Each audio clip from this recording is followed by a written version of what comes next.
ನಮ್ಮ ದೇಹದ ಪ್ರತಿಯೊಂದು ಅಣು ಬಹುಶಃ ಕೋಟ್ಯಂತರ ವರ್ಷಗಳ ಹಿಂದೆ ನಕ್ಷತ್ರಗಳಲ್ಲಿ ಹುಟ್ಟಿದದ್ದು. ನಕ್ಷತ್ರಗಳು ಹೈಡ್ರೋಜನ್ ಮತ್ತು ಹೀಲಿಯಂ ಬೆರಗಿದ ನ್ಯೂಕ್ಲಿಯಸ್ಗಳಲ್ಲಿ ಸಂಭವಿಸಿದ ನ್ಯೂಕ್ಲಿಯರ್ ಫ್ಯೂಷನ್ ಪ್ರಕ್ರಿಯೆಯಿಂದ ತಾಪ ಮತ್ತು ಬೆಳಕನ್ನು ಉತ್ಪನ್ನ ಮಾಡುತ್ತವೆ. ಈ ಪ್ರಕ್ರಿಯೆ ನಡೆಸಿದ ನಂತರ ಭಾರೀ ಅಣುಗಳು, ಕಾರ್ಬನ್, ಆಮ್ಲಜನಕ, ನೈಸರ್ಗಿಕ ಲೋಹಗಳು ನಕ್ಷತ್ರ ವಿಸ್ಫೋಟಗಳ ಮೂಲಕ ಗ್ಯಾಲಕ್ಸಿಯಲ್ಲಿ ಹರಡುತ್ತವೆ. ಈ ನಕ್ಷತ್ರ ಧೂಳಿನಿಂದಲೇ ಭೂಮಿಯ ಗಾಳಿ, ನೀರು, ಮಣ್ಣು ಮತ್ತು ಜೀವಗಳ ಮೂಲ ರಚನೆಯು ಉಂಟಾಯಿತು. ನಮ್ಮ ದೇಹದಲ್ಲಿ ಇರುವ ಆಮ್ಲಜನಕ, ಕಾರ್ಬನ್, ನೈಸರ್ಗಿಕ ಲೋಹಗಳು ನಕ್ಷತ್ರಗಳ ಸ್ಫೋಟದಿಂದ ಬಂದವು. ನಮ್ಮ ರಕ್ತದಲ್ಲಿ, ನಮ್ಮ ಮೂಳೆಗಳಲ್ಲಿ, ನಮ್ಮ ಸಸ್ಯಾಂಶಗಳಲ್ಲಿ ನಕ್ಷತ್ರಗಳ ಕಥೆ ಹೊಳಪುತ್ತಿದೆ.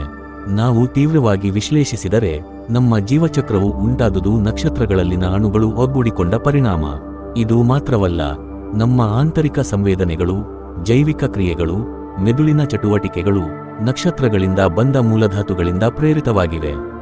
ನಾವು ನಕ್ಷತ್ರ ಧೂಳಿನಿಂದ ಹುಟ್ಟಿದವರು, ಆದರೆ ನಮ್ಮ ಶಕ್ತಿ, ಬೆಳಕು ಮತ್ತು ಜ್ಞಾನವು ವೈಜ್ಞಾನಿಕ ಪ್ರಕ್ರಿಯೆಗಳ ಸಂಕೀರ್ಣತೆಯೊಂದಿಗೆ ವಿಶ್ವದೊಡನೆ ತಂತುಬದ್ಧವಾಗಿದೆ.